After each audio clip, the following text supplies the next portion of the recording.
చంద్రబాబు గారి మదిలో ఒక పేరుంది. అదే స్వర్ణాంధ్ర సెంటర్లు.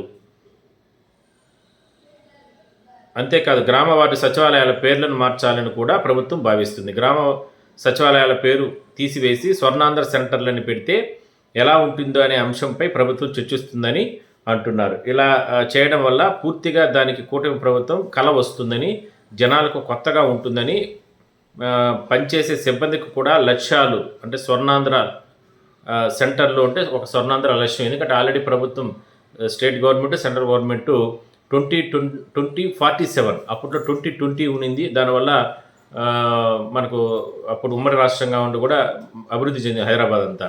ఇప్పుడు మనకి 2047తో ముందుకెళ్తున్నాం కాబట్టి ఆ లక్ష్యానికి మనం ముందుకెళ్ళాలా అంటే ఆ పేరులో కూడా అంటే ఉన్నటువంటి పథకాలు కానీ ఉన్నటువంటి వ్యవస్థల్లో కూడా అలాంటి పేరే వస్తే అంటే ఉద్యోగం నిర్వహిస్తున్నటువంటి విధులు నిర్వహిస్తున్నటువంటి వాళ్ళకందరికీ కూడా ఎప్పుడు ఉదయం నుంచి సాయంత్రం వరకు కూడా మనం ఒక సంకల్పంతో మనం పనిచేస్తున్నామనే ఫీలింగ్ వస్తుందనే ఉద్దేశంతో స్వర్ణాంధ్ర సెంటర్లు అనేటటువంటి టైటిల్తో పెట్టే అవకాశం అయితే ఉంది.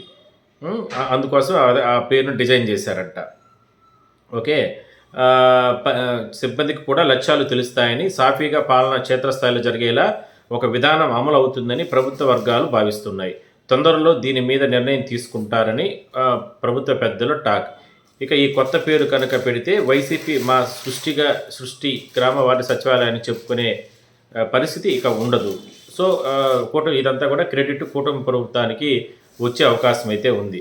సో ఇక్కడ ఏమిటంటే వాళ్ళు చెప్పేది ఏమిటంటే పెట్టింది వాళ్ళే అయినప్పటికీ కూడా అప్పట్లో ఆగమేఘాల మీద ఎవరిని పడితే వాళ్ళని ఎట్లా పడితే అట్లా రిక్రూట్మెంట్ చేసేసారు రకరకాలుగా. అంటే నోటిఫికేషన్ ప్రకారం చేసినా కూడా అంత అవసరం మించిన అంటే ఉద్యోగాలు యువతకి ఇవ్వాలా అనే లక్ష్యంతో ఎంతమందికి అంటే అంతమందికి దాన్ని ఇచ్చేశారు.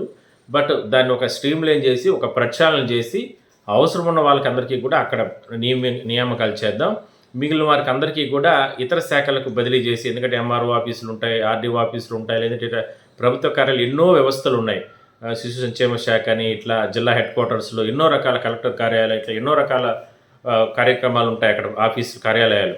అలాంటి చోటకు బదిలీ చేద్దాం వాళ్ళకి. ఎందుకంటే అట్లా బదిలీ చేసిన వల్ల ఏమిరా అంటే వాళ్ళకి రాబోయే రోజుల్లో పే స్కేల్ కింద జీతాలు పెంచాలన్నా, వాళ్ళకి మంచి జీతాలు రావాలన్నా, మంచి బెనిఫిట్స్ రావాలన్నా కూడా వాళ్ళకందరికీ కూడా మంచి జరుగుతుంది దానివల్ల. సో అందువల్ల ఆ రకంగా ఆలోచన చేస్తున్నారు.